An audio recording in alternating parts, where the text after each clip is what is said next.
Rodrigo Fernández Ordóñez, con los amores urbanos de Enrique Gómez Carrillo. Es abogado y notario de la Universidad Panamericana de Guatemala. Tiene una maestría en Relaciones Internacionales de la Universidad Francisco Marroquín. Es catedrático titular del Instituto de Estudios Políticos y Relaciones Internacionales de la misma Universidad Francisco Marroquín, donde ha enseñado tanto a nivel de licenciatura como de maestría. Durante más de 20 años ha trabajado como investigador, columnista y escritor invitado. Ha participado en proyectos de investigación, publicado diversos artículos y ensayos. También en la misma Universidad Francisco Marroquín colabora frecuentemente con la Biblioteca Ludwig von Mises de la misma universidad en conversatorios, conferencias y actividades organizadas de clubes de lectura. Adelante con su ponencia, por favor. Muchísimas gracias y muy buenas tardes. Antes de nada, agradecer la invitación de la Asociación Enrique Gómez Carrillo. Y había tratado de subir una presentación que había preparado para hoy, pero no soy muy ducho yo en Teams, así que me excuso de algunas fotos para acompañar mi ponencia, pero bueno, voy a ver si en el camino lo logro arreglar. Antes que nada, solo quisiera dedicar esta pequeña o breve intervención al profesor Sergio Reyes, un amigo muy querido por mí y amigo también de la Asociación Enrique Gómez Carrillo, y pues con mucho aprecio. Mi intención del día de hoy es abordar o hablar sobre esa relación que pareciera que no existía en algunos textos de Enrique Gómez Carrillo, de amor de él a Guatemala, a su ciudad. Me recuerdo que mi papá, por ejemplo, él fue el que me introdujo en la lectura de Gómez Carrillo, pero él hablaba de él con cierto desprecio, porque él decía que él había renegado a ser guatemalteco y que se había hecho argentino, y había un conflicto ahí serio de mi papá con el amor a la literatura y sus decisiones. Sin embargo, retomando las lecturas de Gómez Carrillo, cuando uno recurre a 30 años de mi vida y uno toma el primer tomo, ¿verdad? Y uno empieza a leer El despertar del alma, uno se encuentra con que es todo un ejercicio de nostalgia, es una búsqueda de esa infancia perdida de Gómez Carrillo, que lastimosamente para él coincide con un momento terrible para Guatemala. Él de hecho inicia casi las páginas de sus memorias afirmando ahora mismo, en este invierno de 1917, en que comienzo a reunir los recuerdos, los encantos y las alegrías de mis pasados días. En Guatemala están sucediendo los terribles terremotos de 1917 y 1918, que terminan por destruir, ¿verdad?, a la ciudad de Guatemala, arrasan todo ese intento de modernidad que habían tratado de alcanzar los regímenes liberales. Aquí recordemos cuando Gómez Carrillo nace en 1873, él nace justo en ese momento de radicalización de la Revolución Liberal. Ya se puso a tono Jorge Carro también ahí con el vino. Él nace en ese momento precisamente de radicalización de la Revolución Liberal, donde Miguel García Granados ha renunciado a la presidencia por presiones precisamente de Justo Rufino Barrios. No sé si se mira la presentación. No sé si alguien me pudiera... Sí se mira, no hay problema. Sí, se ve, se mira. Gracias. Y él nace en una ciudad de Guatemala que ahora pareciera bucólica. Nosotros tenemos la gran suerte que en 1875 arribó a Guatemala un fotógrafo, Santiago Mudrich o Edward Mudrich, pagado por la Pacific Mail. Él hizo todo un álbum de Guatemala, promocionando a Guatemala como un destino de los vapores de la Pacific Mail. Y él arriba a Guatemala en 1875, es decir que nosotros tenemos fotografías de esa Guatemala en la que nace justamente Enrique Gómez Carrillo, ¿verdad? 2 años en desarrollo urbano no es casi nada, menos en el siglo XIX, y entonces él nace precisamente en esta ciudad de Guatemala, donde él cuenta en algún momento que él jugó precisamente en las faldas del Cerro del Carmen. Aquí esta primera fotografía es tomada desde la muralla del Cerro del Carmen, la calle que se mira, que parte hacia el horizonte de la 12 Avenida. Ustedes pueden ver cerca del conito del volcán, ese es el Teatro Nacional, luego llamado Teatro Colón. Y entonces, Gómez Carrillo nace en esta ciudad, pues, algo chata, provinciana, que no había desarrollado su urbanismo, todo el régimen conservador había sido un como periodo de letargo urbanístico. Recordemos, hay un ensayo muy interesante de don Guillermo Pérez Almengor que se llama La Ciudad Conservadora. Es precisamente la historia de esa ciudad de Guatemala del periodo conservador, que abarca, ¿verdad?, buena parte del siglo XIX, en la cual, pues, Ciudad de Guatemala es una ciudad de iglesias, de conventos y muy poco más, ¿verdad? Vemos en esta otra fotografía, es otra vista de Ciudad de Guatemala. Ahí ya vemos las faldas del Cerro del Carmen hacia la derecha. Ya se abren ahí los campos del Potrero Corona. Y se mira también ahí casi en el medio la catedral de la Ciudad de Guatemala. Estos son los terrenos, digamos, del norte de la ciudad, pues muy cerca del centro, ¿verdad? La ciudad de Guatemala hasta 1875 no había roto del todo el diseño original de 1773 de don Luis Díaz Navarro, es decir, era una ciudad todavía casi medieval, que yo creo que en el siguiente ponente nos va a hablar un poco de eso. Era una ciudad casi medieval, donde no había mucho desarrollo urbano, y este es el ambiente, digamos, que ven hacer y desarrollarse a Enrique Gómez Carrillo. De eso, él habla incluso en su arranque de sus memorias. Él dice, acerca de la ciudad, dice: mi tierra natal, donde crecí alegremente, cual una planta silvestre, sorprendiendo desde mis primeros pasos por lo contradictorio, incoherente, lo inquieto y lo desigual de mi temperamento. Cuenta también en sus memorias que ya sabe él de los terremotos. De hecho, él menciona, dicen que la ciudad había cambiado en estos últimos 20 años, convirtiéndose en una de las más hermosas capitales de América. Y continúa, dice: estoy seguro, no obstante, de que siempre conservaba la gracia andaluza de sus rejas y de sus surtidores, la languidez voluptuosa de sus jardines, la alegría de sus ventanas floridas, la elegancia severa de sus tapias blancas, la animación de sus tardes de rosa y oro. Yo, por lo menos, así la sueño siempre, y así pensaba volver a verla algún día antes de morir. Todos sabemos, ¿verdad?, que Gómez Carrillo ya no regresó a Guatemala desde 1899. Él regresó en dos ocasiones. Pudo ver un poco el desarrollo de Ciudad de Guatemala, sin embargo, ya no regresó nunca más. Y yo creo que afirmo yo en mi texto que afortunadamente no regresó. Creo que si él hubiera regresado, se hubiera llevado una gran decepción de ver cómo en Guatemala las cosas, pues, no caminaban de todo bien. Luego habla también de los terremotos. Él es muy consciente de cómo había quedado Ciudad de Guatemala. Voy a adelantar un poco las fotografías, y estas son las fotos de un álbum de la Cruz Roja de Estados Unidos que me encontré ahí flotando en Facebook, y me apropié de un par de imágenes para ilustrar mi intervención de hoy. Este es el templo de la Recolección, es precisamente esta misma iglesia, luego de los sacudones de 1918. Vemos, ¿verdad?, el impacto contundente de estos terremotos en el paisaje urbano.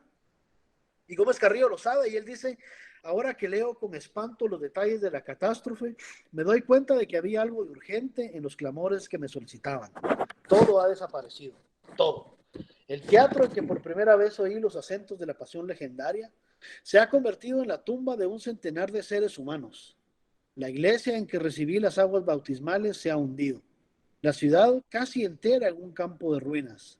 Y mi casita blanca, y patio, y mi fuente, y mis limoneros, los rinconcillos íntimos de mi infancia, las capillas donde dejé mis primeras preces, las calles donde sentí mis primeros anhelos, las rejas a través de las cuales contemplé los primeros rostros amados, las aulas en que aprendí a leer, todo está destruido, todo en escombros.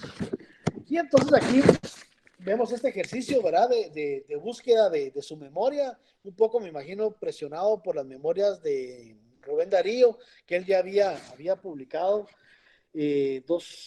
varios años antes, en 1912, por primera vez en Caras y Caretas, salió el primer texto de Memorias de Rubén Darío, y un poco acuciado tal vez por esa biografía, Enrique se sienta a escribir las propias y pues le coincide, ¿verdad? En el momento en que uno empieza a rebuscar esas nostalgias, la destrucción total de la ciudad.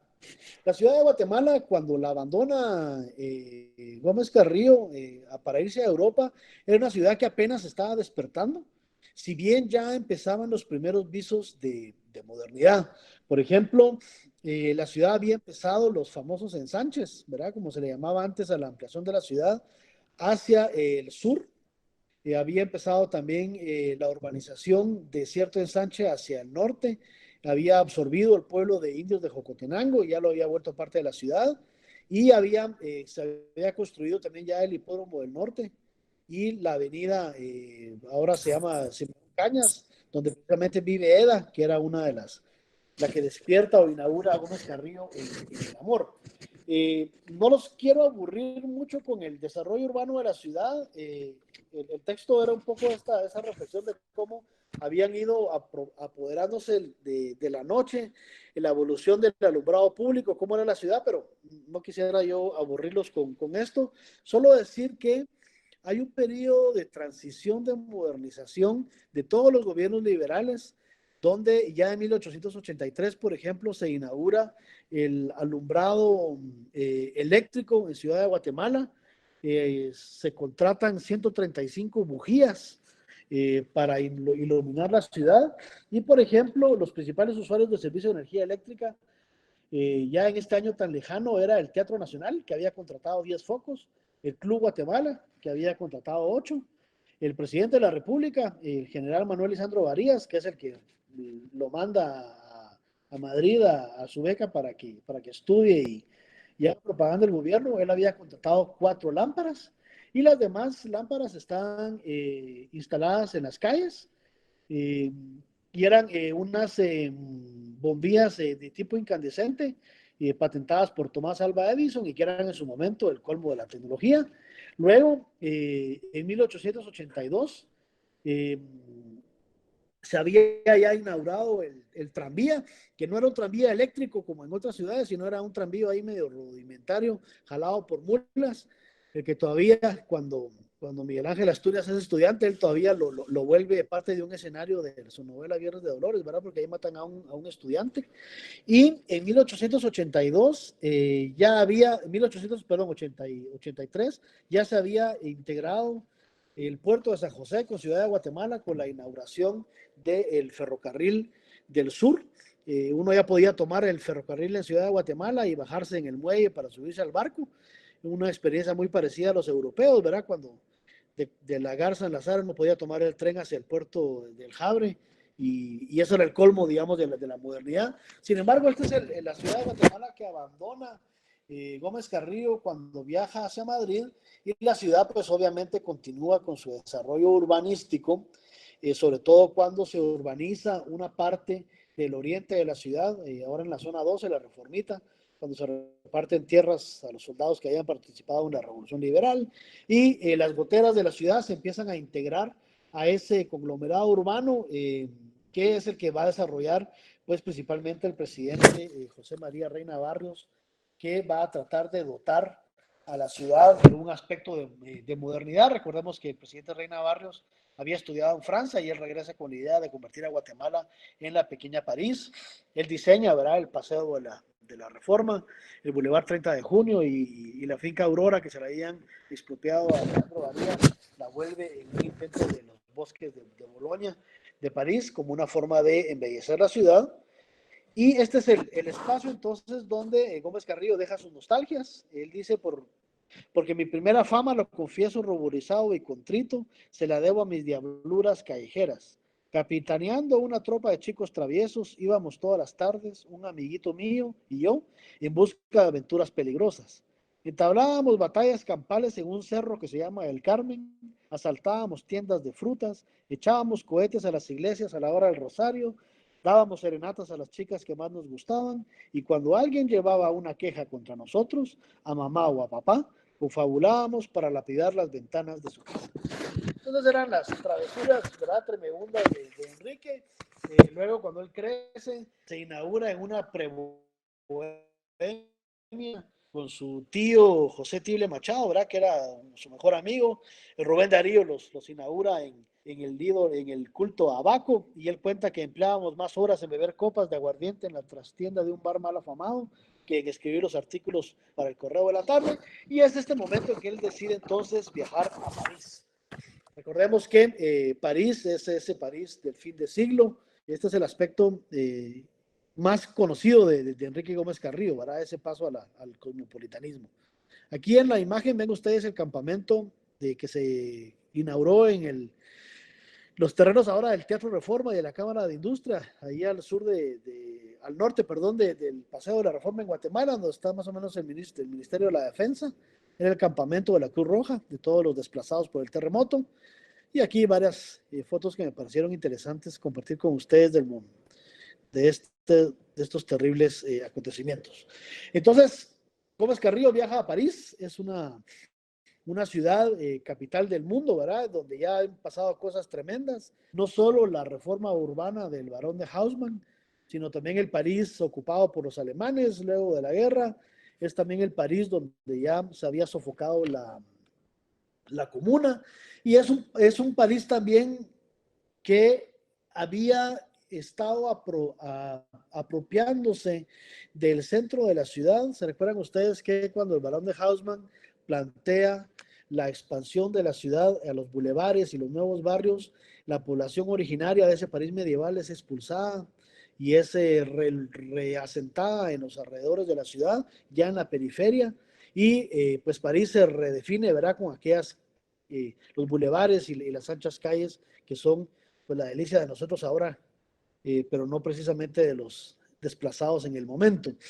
París también es esa capital de un mundo recién industrializado, donde ya en el año de 1890 había habido ya la celebración del primer día del trabajo en Francia, con una manifestación de la Confederación General de Trabajadores que logró convocar a 100,000 obreros.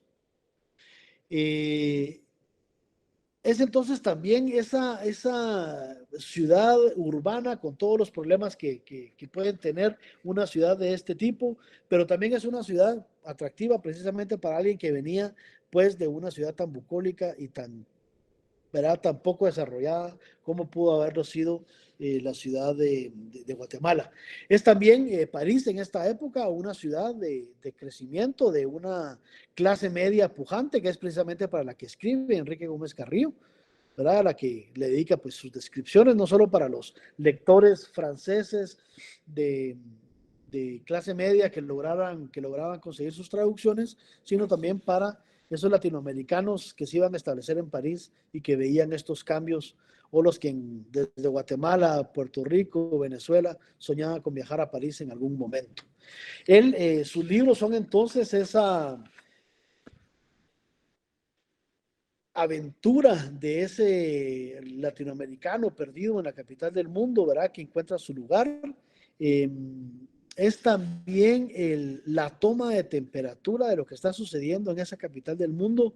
Recordemos, muy contemporáneo a las obras de Gómez Carrillo, por ejemplo, de Intimidades Parisienses o Sensaciones de París y de Madrid, es Upton Sinclair, ¿verdad? El gran cronista de los barrios bajos de Chicago, o de Jack London, que tiene un libro muy interesante sobre los barrios bajos de Londres. Entonces son estos periodistas que están desentrañando y rascando de la superficie estas ciudades tan hermosas, ¿verdad? Tan bien diseñadas, donde la gente sale a pasear, pero que tiene intestinos y que tiene vísceras, donde están pasando también cosas pues lamentables, o cosas pues no tan hermosas, ¿verdad? De las que había que estar orgulloso.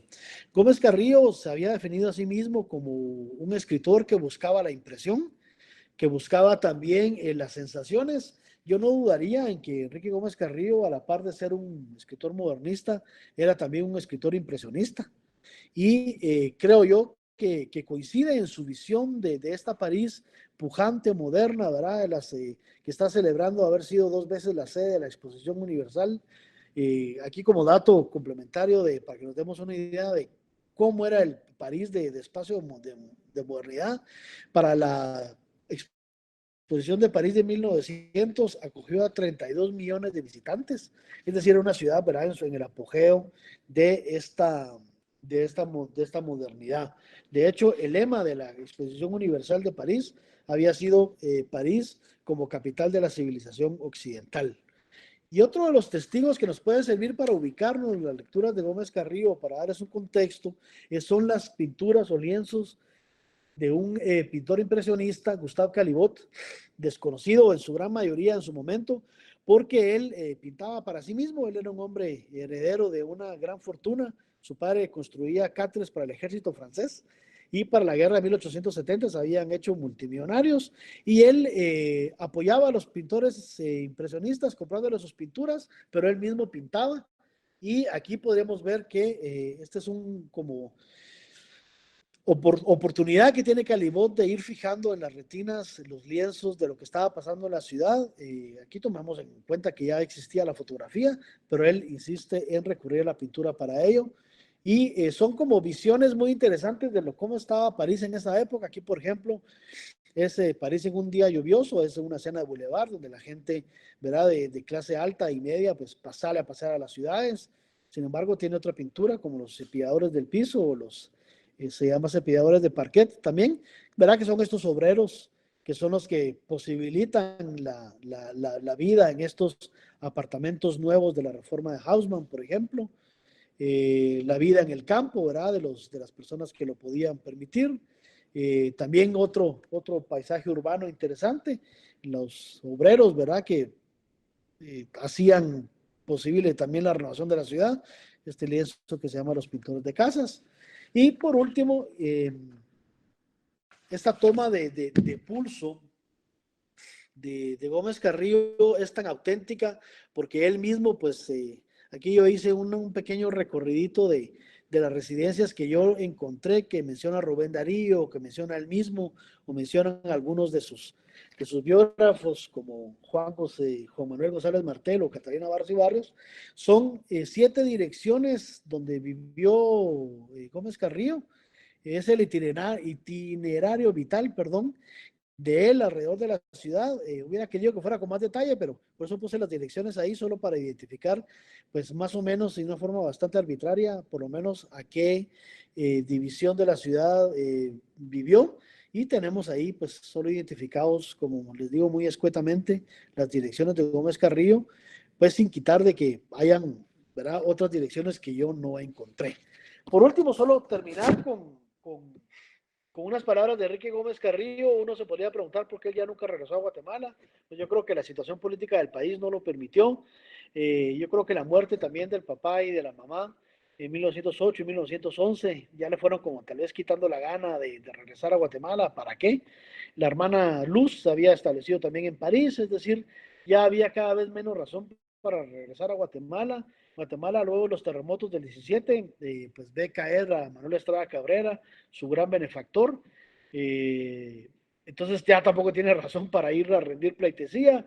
Y aún peor, la muerte del dictador, pues le plantea a Gómez Carrillo una cierre de puertas en Guatemala, porque todos le recuerdan o le recuerdan con rencor los textos ahí laudatorios a Estrada Cabrera, y eso pues le va cerrando las posibilidades.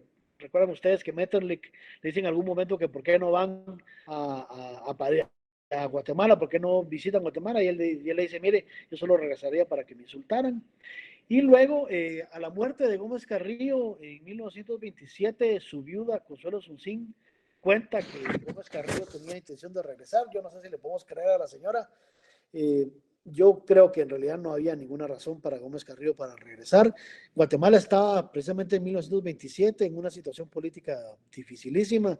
Recordemos que se había muerto José María José María Orellana, el general, en circunstancias súper extrañas en Antigua Guatemala. Muchos decían que lo habían envenenado.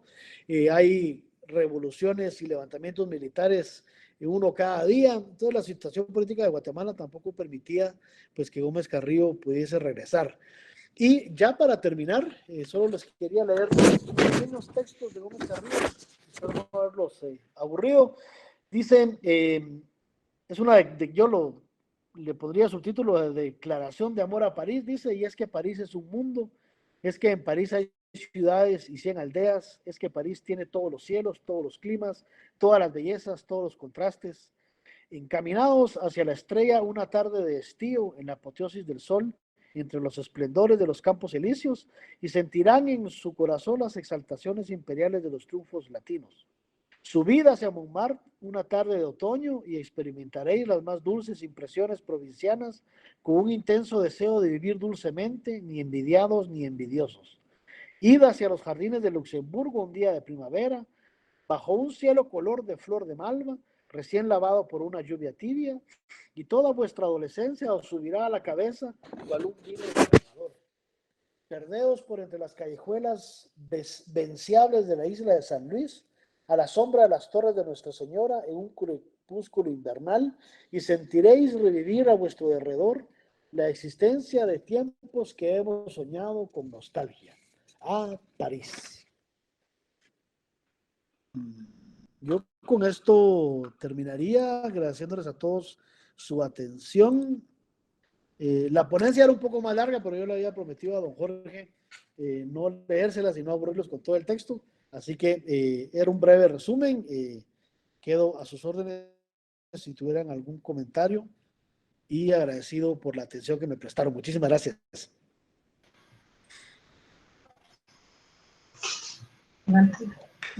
El doctor Navarrete, quien está levantando la mano. Adelante, doctor. Rodrigo, pues nada de aburrirnos. Nada de aburrirnos. Es lo que yo llamaría un trabajo, bueno, esa es mi deformación profesional, un trabajo de arqueología literaria, ¿no? En la reconstrucción realmente de los ambientes en que creció y se desarrolló con Oscar Río, ¿no? Es un poquito lo que yo he tratado de hacer con El Encanto de Buenos Aires, ¿no? Que ahí está ya está la comparación de las dos ediciones, pero pues la pandemia me ha imposibilitado. Magnífico trabajo, mis felicitaciones, y aparte gracias por el libro que me enviaste. Me ha servido muchísimo, es un libro detalladísimo, con mucho del encanto personal de él y de sus peripecias y de su ambientación, ¿no? Solo me queda una cuestión por preguntar. ¿Qué sería de de su tío, José Tible Machado? Alguien debería trabajar a ese personaje, porque luego está con él en Francia, pero ¿dónde están los escritos de de Tible Machado? ¿Cuál es su vida? Porque fue un personaje muy importante en la vida de él. Y gracias, Rodrigo. Gracias a usted, doctor. Le agradezco mucho sus palabras y qué bueno que le llevó el libro. Un abrazo. Navarrete, tienes razón. ¿Me escuchaste? Sí. Sí, no se sabe de la vida de él porque eran tío y sobrino, pero eran como hermanos. Sí. Ya, y con pinches. Eso es un buen tema le voy a escribir ahora al joven ese estudiante de la USAC, ahí tiene un tema inédito. Pues muy bien. Sí.